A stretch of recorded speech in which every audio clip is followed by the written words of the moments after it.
आर्थिक सुनामी आ रही है, भयंकर आर्थिक सुनामी अब आ रही है। उसका कारण है कि हिंदुस्तान का जो प्रोटेक्शन का सिस्टम था, जो इंटरनेशनल इकोनॉमी से एक प्रकार से शॉक अब्जॉर्बर था, उसको बीजेपी ने हटा दिया है। तो एक तरफ से भयंकर आर्थिक सुनामी आ रही है, प्राइसेस बढ़ रही हैं, और ये अभी शुरुआत देखी आपने। ऐसी इकोनॉमिक क्राइसिस आएगी हिंदुस्तान में जो आपने अपने लाइफ में नहीं देखी होगी। ये हो रहा है, इसको अब कोई रोक नहीं सकता है। दूसरी तरफ क्या हो रहा है, हिंदुस्तान के अंदर, सिस्टम के अंदर इंस्टीट्यूशनल रिवोल्ट हो रहा है। तो आप सोचती हैं कि इलेक्शन कमीशन फुली कंट्रोल्ड है। वो 3 साल पहले फुली कंट्रोल्ड है। चीफ इलेक्शन कमिश्नर के मैसेजेस मेरे पास आ रहे हैं। Head of intelligence system, senior judiciary, सारों के सारे रिवोल्ट कर रहे हैं, इंफॉर्मेशन दे रहे हैं हमें।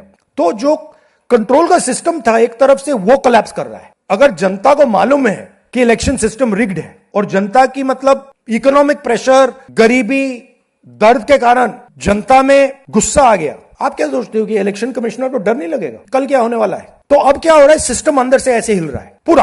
और मैं आपको ये बता दूं कि मेरे पास इंफॉर्मेशन आ रही है, सिस्टम मुझे इंफॉर्मेशन दे रहा है। मोदी जी के बारे में, शाह जी के बारे में, उनके बेटों के बारे में, मिनिस्टर्स के बारे में, अजीत डोवल के बारे में पूरा इंफॉर्मेशन है। धड़ाधड़ धड़ाधड़ धड़ाधड़ हमारे सिस्टम से ही आ रहा है। अब यह हो सकता है कि जनता के प्रेशर को यह सप्रेस करने की कोशिश करें, इमरजेंसी जैसी चीज कर दें, हो सकता है। बट अब हम दूसरी स्टेज में जा रहे हैं। पहले हम फुल कंट्रोल स्टेज में थे, अब ये आउट ऑफ कंट्रोल जा रहा है इनके। मैं मोदी जी के पास जाता हूं, जब मीटिंग में जाता हूं, मैं आपको बताऊं, मेरे पास मोदी जी के पर इतना इंफॉर्मेशन है, मोदी जी जानते हैं, मैं भी जानता हूं। जब मैं उनसे मिलता हूं, भैया आंख में आंख लगाना जरा,